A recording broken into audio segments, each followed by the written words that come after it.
Buya, Marhaba. sedikit sedikit cerita, kasih contoh niat yang kebetulan saya alami, saya alami. Mungkin nanti dengan saya ngasih contoh ini, Habib Muhammad, Buya Yahya bisa banyak bercerita juga kepada pemirsa di jagat raya ini, baik dari kalangan jin, manusia ataupun malaikat. Karena kita pengen kajian ini tidak hanya ditonton oleh manusia, terkhusus saya pengen kajian ini ditonton oleh Nabi Muhammad SAW. Ya, Malih. pengen ditonton oleh para sahabat, ditonton oleh para aulia gitu. Dulu kita lihat proses belajar mengajar atau pelajar dari Indonesia pergi ke negeri sumbernya Islamnya Indonesia. Jadi Islam di negara kita ini kan sumbernya dari Hadramut, sebagaimana disebutkan oleh pakar-pakar sejarah.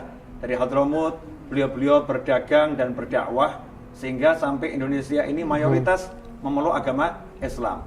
Kemudian ada seperti jeda waktu sekian lama, kurangnya pelajar dari Indonesia belajar ke Hadramut. Belajarnya ke tempat-tempat yang lain. Bagus belajar dari manapun, tapi belajar dari tempat asalnya Islam yang berkembang di Indonesia ini sempat terjadi jeda. Maka kakeknya Habib Muhammad, yaitu Habib Muhammad Anis bin Alwi Al-Habsyi, yang lebih dikenal orang dengan sebutan Habib Anis, yang kebetulan wafat pada 14 Syawal rahimahullah. Beliau duduk di Zawiyah Masjid Riyadh. Buat pemirsa yang mungkin belum tahu istilah Zawiyah, Zawiyah itu serambi. Serambi. Jadi serambinya ulama itu tempat untuk duduk cari ilmu ya. Duduk untuk buka-buka kitab. Ada yang gamin berapa banyak karunia Allah yang tersembunyi terdapat di Zawiyah, di serambi-serambinya orang-orang soleh. Duduk di situ baca kitab. Kebetulan kitabnya Habib Ali bin Husain Al-Attas. Muhammad baru dapat cetakan barunya itu ya. Tajul A'ras. Tajul A'ras.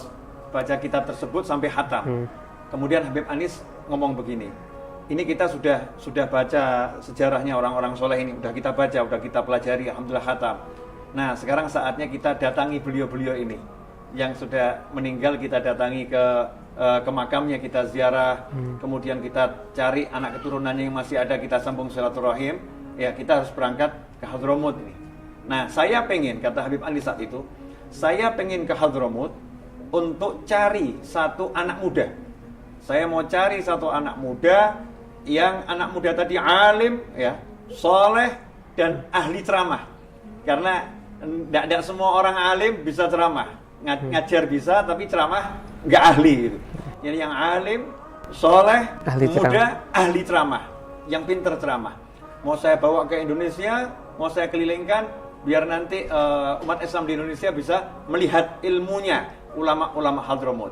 Biar nanti kembali belajarnya itu ke Hadramut.